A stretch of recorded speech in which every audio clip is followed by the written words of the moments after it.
ऋषि रात के 10 बजे अपनी बाइक पर बैठकर अपनी ड्यूटी खत्म होने का इंतजार कर रहा था। ऋषि एक फूड डिलीवरी बॉय था जिसकी ड्यूटी रात के 11 बजे खत्म होती थी। ऋषि इंतजार ही कर रहा था कि तभी उसके फ़ोन में एक ऑर्डर आया। ऑर्डर किसी विनोद नाम से एक पिज़्ज़े का ऑर्डर था और उसके पास के ही रेस्टोरेंट से था। ऋषि जल्दी से रेस्टोरेंट में जाता है और ऑर्डर लेकर डिलीवरी करने जाने लगता है। ऑर्डर की डिलीवरी रेस्टोरेंट की लोकेशन से 5 किलोमीटर की दूरी पर थी। ऋषि 80 की स्पीड से बाइक चलाता हुआ अपनी लोकेशन पर पहुंच जाता है। वह लोकेशन एक कब्रिस्तान की थी। लोकेशन पर पहुंचने के बाद ऋषि अपने आप से कहता है कि यार गलत लोकेशन, ये लोग ऑर्डर तो कर देते हैं पर लोकेशन गलत डाल देते हैं। यही सब बोलकर ऋषि ऑर्डर के नीचे दिए हुए नंबर पर कॉल करने लगता है। 1-2 रिंग के बाद कॉल रिसीव हो जाता है। कॉल रिसीव होते ही ऋषि बोलता है कि हेलो सर, मैं ऋषि आपका पिज़्ज़े का ऑर्डर लेकर आया हूँ। सर आप मुझे अपना सही एड्रेस बता दीजिए। वो सर ये जीपीएस मुझे लगता है कि गलत लोकेशन पर ले आया है। ऋषि की बात सुनकर दूसरी ओर से वो आदमी बोलता है कि अभी आप कहाँ हैं? ऋषि उस आदमी की बात का जवाब देता है, मैं सर अभी कब्रिस्तान के गेट के आगे हूँ। ये जीपीएस मुझे यहाँ ले आया है। ऋषि की बात सुनकर वो आदमी बोलता है कि तुम बिल्कुल सही जगह पर आए हो। तुम कब्रिस्तान का गेट खोलकर अंदर आ जाओ, मैं अंदर ही हूँ। यह बात सुनकर ऋषि को बड़ा ही अजीब लगता है, पर वो सोचता है कि क्या पता ये कब्रिस्तान का चौकीदार हो, इसलिए वो इतनी रात को कब्रिस्तान के अंदर है। ऋषि उस आदमी को जवाब देते हुए फोन रख देता है। ऋषि यही सोच रहा था कि वो अंदर जाए या नहीं। यही बोलते हुए वो कहता है कि नहीं यार, मैं ऑर्डर कैंसिल नहीं कर सकता। ऑर्डर कैंसिल करा तो फालतू की पेंशन लग जाएगी। जितना आज का काम किया है सब देना पड़ जाएगा। ऋषि ना चाहते हुए भी उस कब्रिस्तान के अंदर जाने लगता है। ऋषि उस कब्रिस्तान के अंदर आ गया था, पर उसे वहां ना जाने थोड़ा डर लग रहा था। कब्रिस्तान के अंदर आकर वो देखता है तो उसे वहां कोई भी नहीं दिखता। ऋषि को जब वहां कोई भी नहीं दिखता तो वो बोलता है कि अरे यार, यह चौकीदार का कमरा कहाँ है? ऋषि यह पूछने के लिए उस आदमी को फोन करने लगता है। ऋषि जब उस आदमी को फोन करता है तो दूसरी ओर से आवाज आती है। यह सुनकर ऋषि हैरानी के साथ बोलता है कि यह कैसे हो सकता है? अभी तो इस नंबर से बात हो रही थी और अब ये नंबर गलत बता रहा है। खैर छोड़ो, मुझे क्या, कंपनी में बोल देता हूँ। सर कस्टमर का नंबर नहीं लग रहा था और ऑर्डर कैंसिल हो जाएगा और मुझे फ्री का पिज़्ज़ा मिल जाएगा। ऋषि जैसे ही अपना फोन कंपनी में लगाने जा रहा था कि तभी उसका पैर किसी चीज से टकरा जाता है और वह नीचे गिर जाता है। ऋषि उठते हुए अपने फोन की टॉर्च जलाता है और देखने की कोशिश करता है कि वो किस चीज से टकरा कर नीचे गिरा था। ऋषि जब अपने फोन की टॉर्च जलाता है तो वो देखता है कि वो एक कब्र से टकराकर नीचे गिर गया था और उस कब्र पर लिखा हुआ था लेट विनोद कुमार।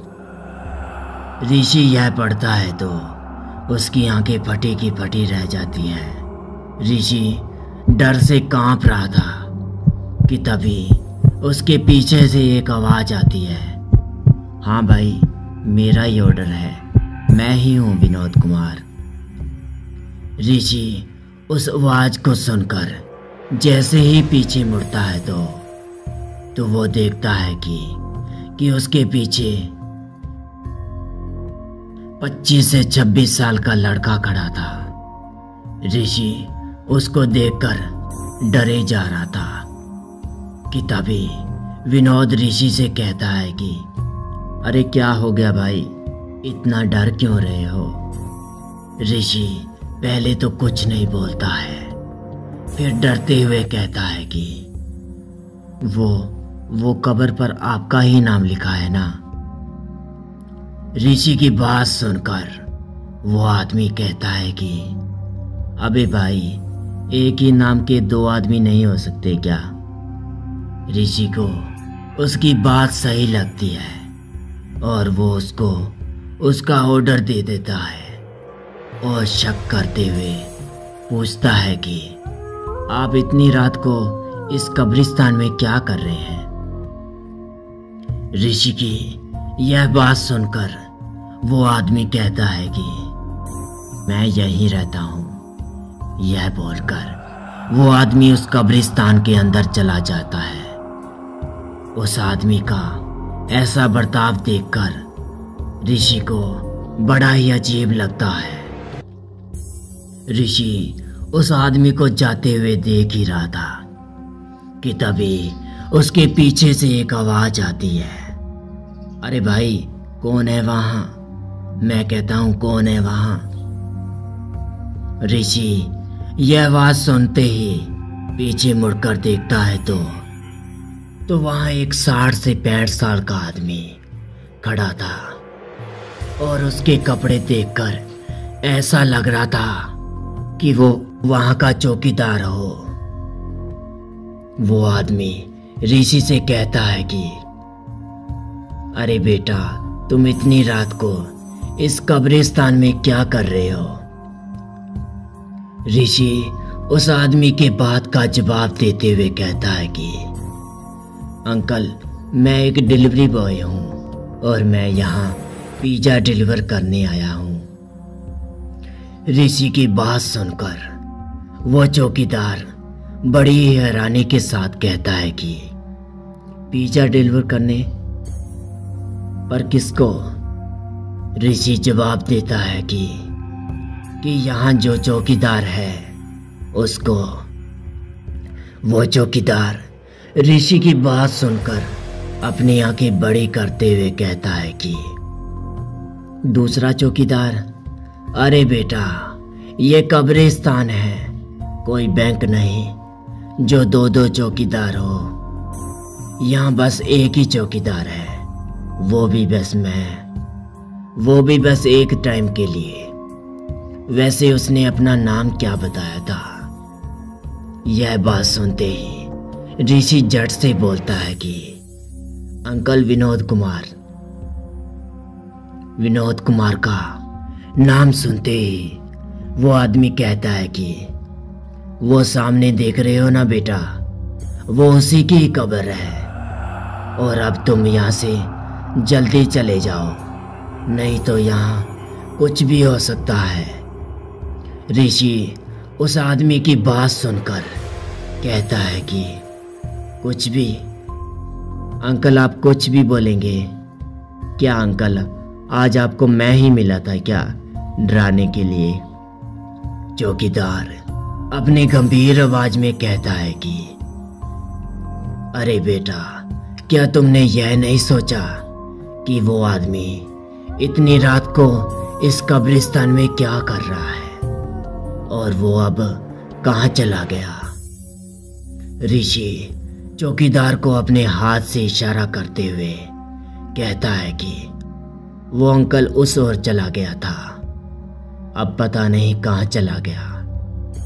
यह बोलकर जैसे ही ऋषि चौकीदार की ओर देखता है तो वो चौकीदार वहां था ही नहीं। ऋषि डरते हुए कहता है कि अरे ये अंकल कहाँ चले गए, अभी तो यहीं खड़े थे। ऋषि सब कुछ समझते हुए ज्यादा देर नहीं करता और कब्रिस्तान के बाहर की ओर भागने लगता है। ऋषि जैसे ही उस कब्रिस्तान के गेट के पास पहुंचता है तो वह देखता है कि कब्रिस्तान के गेट के बाहर ताला लगा हुआ था। ऋषि डरा हुआ तो पहले से ही था कि तभी उसको और डराने के लिए उसके पीछे से एक आवाज आती है, अरे बेटा तुम अभी तक यहीं खड़े हो, गए नहीं। ऋषि उस आवाज को सुनकर जैसे ही पीछे मुड़ता है तो वो देखता है कि वही चौकीदार उसके सामने खड़ा हुआ था, पर इस बार वो कुछ अलग ही दिख रहा था। इस बार उसका चेहरा सफेद और सूखा पड़ा हुआ था। वो चौकीदार ऋषि के पास आते हुए कहता है कि बेटा तुम अभी तक गए नहीं, मैंने कहा था ना चले जाओ यहाँ से, पर तुम नहीं गए। लगता है तुम्हें यह कब्रिस्तान पसंद आ गया है। यही बोलते हुए वो चौकीदार ऋषि के पास आते जा रहा था और ऋषि का उस चौकीदार के पास आते देखकर ऋषि की सांसें रुकने सी लगी थी कि तभी वो चौकीदार जितना उसके पास आते जा रहा था वो उतना ही भयानक होते जा रहा था। चौकीदार ऋषि के पास आकर कहता है कि मैंने कहा था ना बेटा तुम चले जाओ, पर तुम यहाँ से नहीं गए। अब मैं तो कुछ नहीं कहूँगा, पर तुम्हें वो नहीं छोड़ेगी। ऋषि डरते हुए पूछता है कि कौन नहीं छोड़ेगी। चौकीदार ऋषि को उसके पीछे देखने का इशारा करता है। जैसे ही ऋषि अपने पीछे देखता है तो ऋषि को ऐसा लग रहा था जैसे उसका दिल अभी छाती फाड़कर बाहर आ जाएगा, क्योंकि ऋषि के सामने कोमल खड़ी थी। कोमल को सामने देखकर ऋषि सब कुछ समझ गया था कि उसके साथ आखिर ऐसा क्यों हो रहा है। कोमल ऋषि की गर्लफ्रेंड थी, जिसे ऋषि ने 1 साल पहले ही पीजे में जहर देकर मार डाला था और अब कोमल के हाथ में भी एक पिज्जे का बॉक्स था। कोमल वो पिज्जा का बॉक्स ऋषि के पास ले आती है और बड़े ही प्यार से बोलती है, ये लो ऋषि, ये पिज्जा मैं खास तुम्हारे लिए लाई हूँ। ऋषि जैसे ही उस पिज्जे के बॉक्स की ओर देखता है तो उसको दिखता है कि उसमें एक हाथ कटा हुआ रखा हुआ था। ऋषि जैसे ही उस हाथ को देखता है तो उसको ऐसा लग रहा था कि जैसे उसका हाथ कट गया हो। जैसे ही ऋषि अपने हाथ की ओर देखता है तो वो देखता है कि जो हाथ उस बॉक्स में रखा हुआ था वो और किसी का नहीं बल्कि उसी का हाथ था। ऋषि अपना हाथ देखकर दर्द से तड़प रहा था कि तभी कोमल अपनी डरावनी मुस्कान के साथ बोलती है कि इसे खाओ ऋषि। ऋषि रोते हुए कहता है कि मुझे माफ कर दो कोमल, मुझसे गलती हो गई है। तभी कोमल अपनी गंभीर आवाज में बोलती है, मैंने कहा ना ऋषि, इसे खाओ। ऋषि जैसे ही उस बॉक्स को पकड़ने के लिए अपना हाथ आगे बढ़ाता है तो वो देखता है कि उसका दूसरा हाथ भी कटा हुआ था। ऋषि दर्द से तड़प रहा था और डरे जा रहा था, और कोमल मुस्कुराते हुए ऋषि का दिल देखते देखते निकाल लेती है। ऋषि ने अपने हाथों से कोमल को जहर दिया था, तो उसने सबसे पहले ऋषि के हाथ काटे और फिर उसने कोमल के दिल के साथ खेला था, इसलिए कोमल ने उसका दिल ही निकाल लिया था।